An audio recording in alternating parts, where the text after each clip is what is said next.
जनक राजा आज अयोध्या एक चिट्ठी भेजते हैं कि जनकपुर जान लेकर आओ, बारात लेके आओ। दशरथ राजा को पता नहीं, उनको तो इतना पता था कि विश्वामित्र के साथ हमारे राम लखन गए हैं, लेकिन अब राम का क्या होगा। अब दूत को भेजा चिट्ठी लेकर कि दूत यावदापुर पठावहु जाई, अरे आनाहि रूप दशरथ ही बुलाई। अयोध्या अश्व लेकर दूत को भेज दो और जनक राजा के पास जनकपुरी जान लेके बारात लेके आ जाओ, ऐसी आज्ञा दशरथ जी को कर दो। चिट्ठी में लिखा गया और दूत पहुंचे।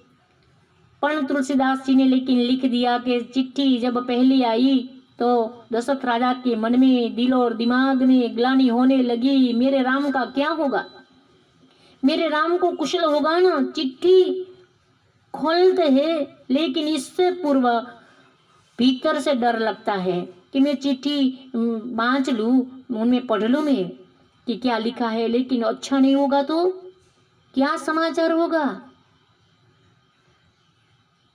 अपनी हिम्मत नहीं चली और एक आदमी को कह दिया इसमें क्या लिखा है, आप पढ़िए, मैं सुनना चाहता हूँ। लेकिन जब चिट्ठी में लिखा गया था ताड़का को राम ने मार दिया है, मारीच को सतजोजन का सागर पारा दूर फेंक दिया है, सुबाहु को पावक शस्त्र से जला दिया है, धनुष्य का भंग किया है, सियाजू ने जयमाला पहना दी है और बारात लेके पूरी अयोध्या को जाना है जनकपुरी। राजा के नेत्र बरसने लगे, अश्रु जड़ से जड़िया बरसने लगी, पुलकित शरीर हुए। रानी को बता दिया कि हमारे राम ने धनुष्य का भंग किया है। पूरी अयोध्या में ये बात फैल गई है। सब बारात में जाने के लिए तैयार हो गए। अनेक हाथी, अश्व, रथ सजाने लगे हैं लोग और पूरी अयोध्या चली है राम की बारात में। शास्त्र कहता है कि तीनों माता घर पर है, क्योंकि अयोध्या में ऐसा रिवाज था उसी वक्त कि माता पुत्र की बारात में नहीं जाती थी। तीनों माता घर पर है, सब चले गए हैं। लेकिन तुलसी जी लिखते हैं कि जगत में जितने शुभ शकुन है ने, उतने शुभ शकुन आज राम जी की जान के सामने आ गए हैं।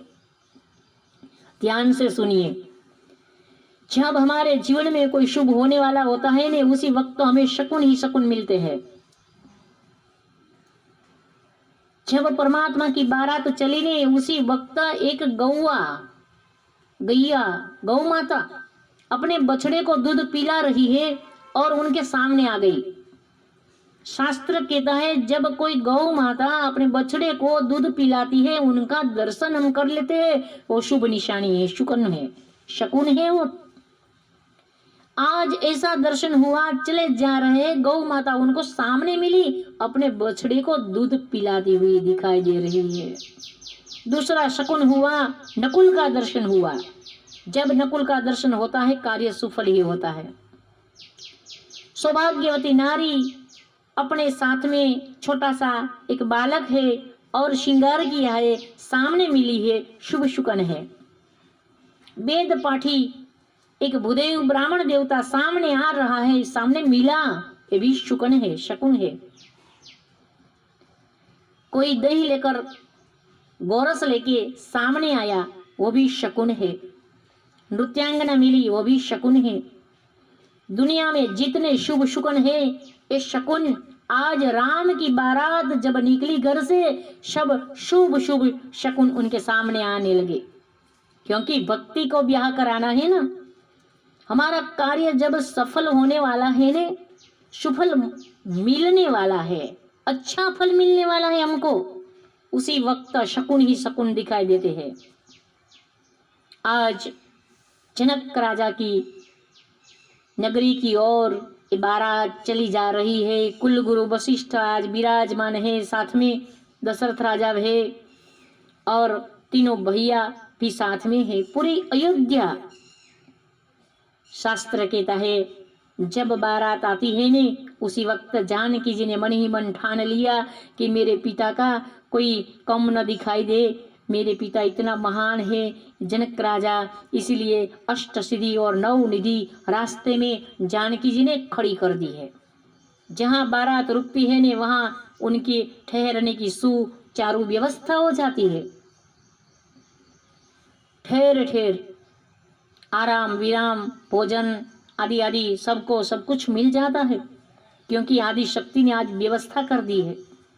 उनकी बारात चली आ रही है और आई जनकपुरी तक। परमात्मा राम जी अपने पिता को मिले, गुरु को मिले, चरण स्पर्श किया, आशीष ली और बारात रुकी है। शास्त्र में लिखा गया है कि 6 महीने बारात रुकती है। जनकपुरी में अयोध्यावासी के इतने लोग अयोध्यावासी 6 महीना तक रुके, बाद में शुभ मुहूर्त निकाला गया कि कब शादी होगी।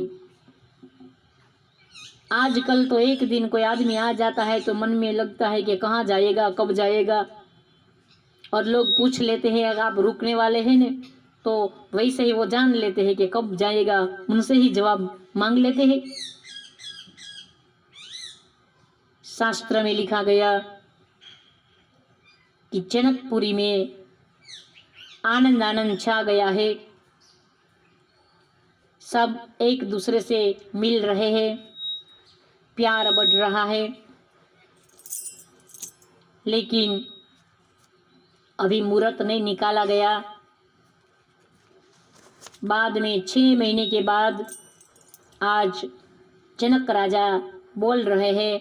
दशरथ राजा ने सामने से कह दिया कि काम करे क्या कि राम की शादी का मुहूर्त निकाला जाए, और कुल गुरु ने लिख दिया, को तुलसी जी ने लिखा कौन सा मुहूर्त था, भगवान की शादी का दिन कौन सा था, शुभ मुहूर्त कि मंगल मूल लगनु दीनु यावा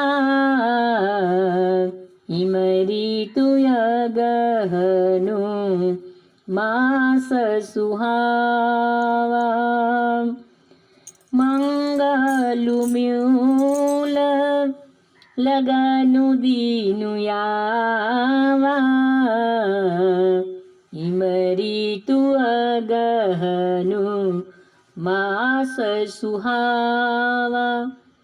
माक्षर मार्गशीर्ष माने माक्षर महीना, हम जो गुजराती में कहते हैं, मार्गशीर्ष में शुक्ला तिथि पंचमी, उस दिन मंगलवार है और परमात्मा रामचंद्र जी की शादी का लग्न का शुभ मुहूर्त निकाला गया है। देवताओं को स्त्रियां आज आ रही है सज धज के, और कपट नारी एबर बेश बनाई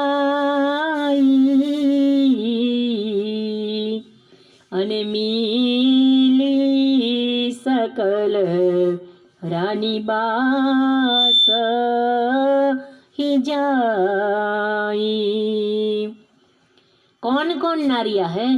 देवताओं की स्त्रियां हैं, कपट नारी बरबेश बनाई, किसी को पता न चले वैसे वेश पलटा किया है, वेश परिवर्तन किया है, सामान्य नारी का रूप धारण कर लिया है और राम की शादी का दर्शन करने के लिए सची शारदा, सची मानी इंद्राणी, शारदा मानी सरस्वती, रमा भवानी, रमा मानी लक्ष्मी, भवानी मानी आदि शक्ति जगदम्बा अंबा, मिली सकल रनिवास ही आई सची शारदा रमा भवानी। सची इंद्राणी रमा भवानी सब सज धज के वेश पलटा किया है और आ गई भगवान की बारात में। बाराती को लगता है कि ये कोई जनक राजा की, मंडप वाले की कोई नारी होगी, और मंडप वाले जो जनकपुर वासी थे उनको लग रहा है बारात वाली कोई स्त्री होगी, लेकिन किसी को पता नहीं लगा ये इंद्राणी है, ब्रह्माणी है, भवानी है, पार्वती है। सब कपट वेश लेकर राम के स्वरूप को और उनके ब्याह को मानने के लिए, आज देखने के लिए, दर्शन के लिए आ गई है। गावहि सुंदरी अरे मंगल गीता, गावहि सुंदरी ए मंगल गीता। सुंदरी मंगल गीत गाने लगी। आज सियाजू को सखिया सजा रही है, श्रृंगार कर रही है। सियाजू